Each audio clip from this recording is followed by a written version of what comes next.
السلام علیکم دوستو، ایک بات پر ایمان رکھیے، جو انسان ہمارے حق میں بہتر نہ ہو اللہ اس انسان کو ہم سے دور کر دیتا ہے۔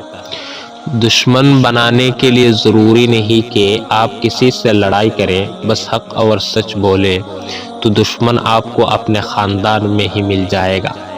جن پہ ہوتا ہے بہت دل کو بھروسہ، وقت پڑنے پہ وہی لوگ دغا دیتے ہیں۔ جب اولاد دنیا کی دولت سے امیر بن جائے تو ماں باپ ڈر ڈر کے بات کرتے ہیں کہ کہیں اولاد ناراض نہ ہو جائے، لیکن جب اولاد ایمان کی دولت سے امیر بن جائے تو اولاد ڈر ڈر کے بات کرتی ہے کہ کہیں ماں باپ ناراض نہ ہو جائے۔ کسی غریب کا غلطی سے بھی مذاق مت اڑانا، کیونکہ کسی کو بھی غریب بننے میں دیر نہیں لگتی۔ نفرت کو 1000 موقع دو کہ وہ محبت بن جائے، لیکن محبت کو ایک موقع بھی نہ دو کہ وہ نفرت بن جائے۔ السلام علیکم۔